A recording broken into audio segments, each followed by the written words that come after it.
Halo semuanya, berjumpa lagi pada mata kuliah logika pertemuan ke-7. Nah, ini sudah pertemuan ke-7 dan minggu depan kita akan melaksanakan ujian tengah semester. Saya harap kalian mempelajari materi-materi dari pertemuan 1 sampai pertemuan ke-7 ini dengan baik dan semaksimal mungkin supaya kalian bisa mengerjakan UTS dengan sebaik-baiknya. Oke, pada pertemuan ke-7 ini materi kita adalah kata dan term. Nah, apakah makna kata dan term dalam logika? Jadi ini saya kerucutkan dulu makna kata dan term dalam logika ya, bukan dalam bahasa Indonesia atau yang lainnya. Jadi kata dan term ini akan kita pelajari dalam logika. Apakah makna kedua kata-kata yang akan kita bahas pada hari ini.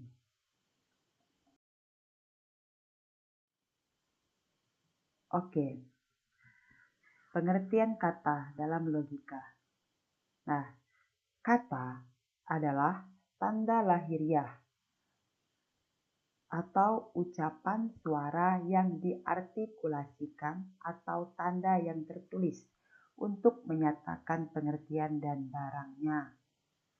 Nah, di sini kata adalah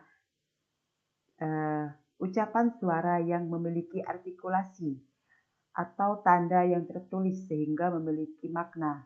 Untuk apa? Untuk menyatakan pengertian. Jadi setelah kita mengucapkan sebuah kata, tentunya kata yang kita ucapkan itu atau yang kita artikulasikan itu memiliki pengertian.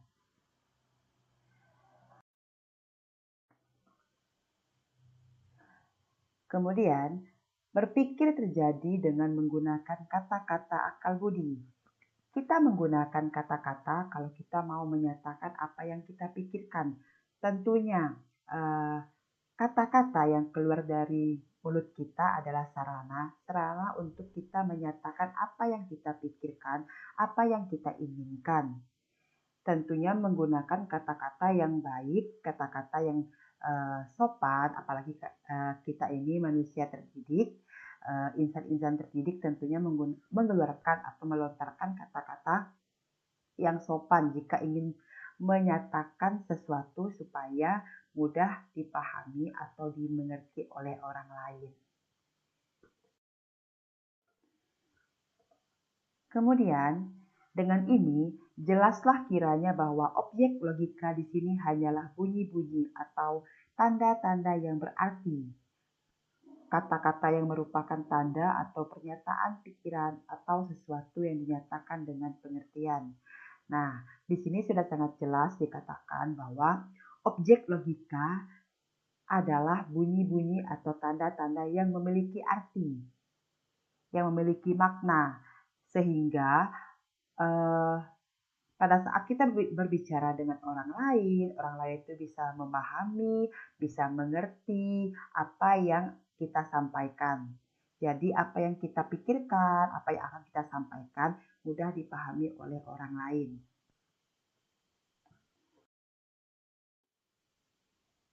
Nah, jadi ide dan konsep dalam logika adalah sama artinya. Konsep atau ide atau juga pengertian adalah bersifat kerohanian dan dapat diungkapkan ke dalam bentuk kata atau istilah atau juga beberapa kata. Nah, jadi pengertian ini adalah kumpulan dari kata-kata yang memiliki makna, yang memiliki arti, sehingga muncullah ide atau konsep dalam logika.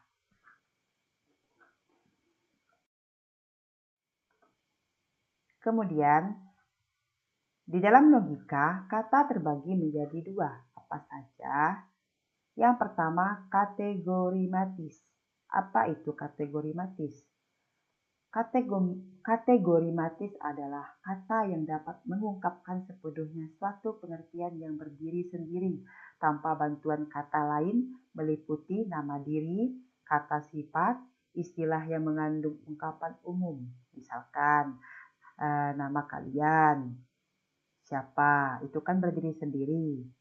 Makanya di sini dikatakan tanpa bantuan kata lain, kata sifat, atau istilah yang mengandung ungkapan umum. Jadi tunggal, berdiri sendiri tanpa bantuan kata-kata lain. Sedangkan yang kedua adalah sinkategorimatis. Apa itu sinkategorimatis? Dalam sinkategorimatis, makna kata tidak dapat mengungkapkan suatu pengertian yang berdiri sendiri jika tidak dibantu dengan kata lain. Misalnya, kata adalah, jika, semua, maka, sebagian, barang siapa, dan, atau, dan sebagainya. Nah, contoh kata-kata ini tidak bisa berdiri sendiri. Jika tidak ada kata lain yang membantu, kata-kata yang dicontohkan ini tidak akan memiliki makna. Jadi jika kita berbicara kepada orang menggunakan kata-kata yang sudah dicontohkan dalam sinkategorimatis ini, orang tidak akan mengerti, orang tidak akan paham apa yang kita bicarakan, apa yang kita ungkapkan. Jadi tentunya dalam kata sinkategorimatis ini harus mendapatkan atau memiliki kata-kata lain untuk membantu supaya kata-kata ini bisa memiliki makna atau arti tersendiri dan mudah dipahami. Nah, ini kata-kata ini akan kalian pahami atau kalian pelajari lebih dalam lagi dalam bahasa Indonesia tentunya. Jika dalam mata kuliah logika ini kita hanya berbicara atau membahas mengenai umumnya saja. Makanya saya ingatkan lagi, kata yang kita bahas di sini adalah kata dalam makna logika, dalam kategori logika. Oke, kita lanjut. Kemudian yang kedua, setelah kata yang sudah kita bahas tadi, kita akan membahas mengenai term. Apa itu term? Term adalah ungkapan pengertian dalam bentuk kata atau istilah. Makanya itu disebut dengan term. Jadi saya ulangi, ungkapan pengertian dalam bentuk kata atau istilah disebut dengan term.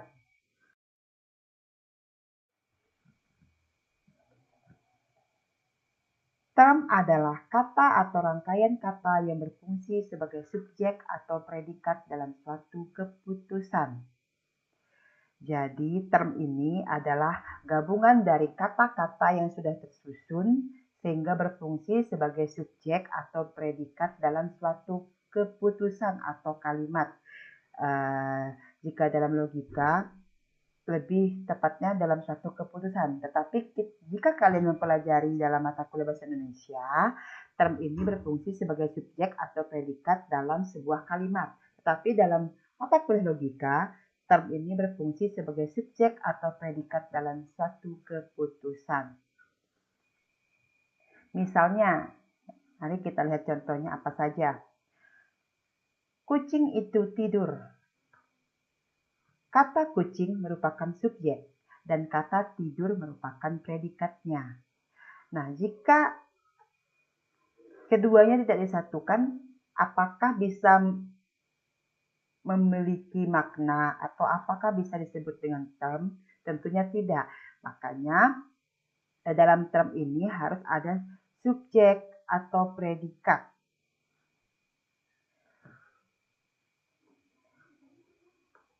Kemudian, dalam logika, kata-kata hanya penting sebagai term. Artinya, kata-kata itu hanya penting sebagai subjek atau predikat dalam suatu kalimat. Nah, ini harus kalian pahami baik-baik, kalian pahami benar-benar. Dalam logika, kata-kata hanya penting sebagai term. Artinya apa? Kata-kata itu hanya penting sebagai subjek atau predikat dalam suatu kalimat. itu makna atau fungsi term dalam logika. Nah, term ini terbagi menjadi dua. Yang pertama itu term tunggal. Apa itu term tunggal?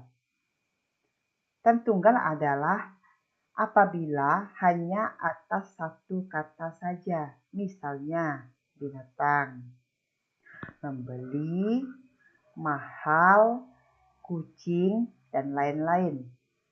Kemudian yang kedua adalah term majemuk. Term majemuk apabila terdiri dari dua atau tiga kata dan bersama-sama merupakan suatu keseluruhan, menunjukkan satu dan berfungsi sebagai subjek atau predikat dalam suatu kalimat. Apa contoh dari term majemuk ini? Contohnya, jam dinding itu mati, lapangan bola kaki itu penuh rumput, dan lain-lain. Nanti bisa kalian lihat atau kalian cari lagi contohnya di internet atau di referensi-referensi lain yang bisa kalian dapatkan. Kemudian pada pertemuan sebelumnya, yaitu pertemuan 6, kita sudah membahas mengenai isi, luas, pengertian isi, pengertian luas, dan akal budi. Nah, di sini yang akan saya bahas adalah apa itu isi, luas. Nah, rumus hubungan isi dan luas dalam suatu pengertian atau term. Jadi, rumus hubungannya ini ada. Tugas yang diberikan pada pertemuan sebelumnya itu, kalian masih belum memahami apa itu makna isi dan luas dalam logika. Jadi yang maksud dari tugas sebelumnya itu adalah isi, luas, dan pengertian dalam logika. Jadi kita kerucutkan, kita khususkan dalam logika, bukan dalam hal lainnya, bukan dalam matematika, bukan dalam bahasa Indonesia, bukan dalam ilmu-ilmu lainnya. Di sini yang saya inginkan adalah pengertian isi, luas, dalam logika. Nah, rumus hubungannya ini ada, isi dan luas suatu pengertian atau term dalam logika. Jika kalian ingin melihat rumus hubungannya, cek materi. Materinya akan saya share seperti biasa di web, di Google Site, bisa kalian lihat nanti di Google Drive. Nah, pembahasan materi pada hari ini sampai di sini saja. Jika kalian belum memahami, belum mengerti, atau ingin bertanya mengenai materi-materi yang belum kalian pahami, karena mengingat minggu depan akan UTS, silahkan bertanya, silahkan kalian mengajukan pertanyaan-pertanyaan. Jadi pada saat UTS kalian tidak bingung, kalian lebih mudah memahami materi jika kalian sudah paham. Oke. Baik, kita akan melanjutkan diskusi kita di WhatsApp group. Saya harap kalian tetap sehat, selalu semangat, belajar yang rajin, karena minggu depan itu sudah UTS. Pahami baik-baik soal-soal yang diberikan. Jangan asal menjawab. Jangan asal menganalisis. Kalian sudah mahasiswa, bukan lagi anak SMA, jadi jawablah pertanyaan-pertanyaan atau menganalisislah dengan baik dengan bahasa mahasiswa. Baik, terima kasih semuanya. Salam sehat, tetap semangat. Terima kasih. God bless you all.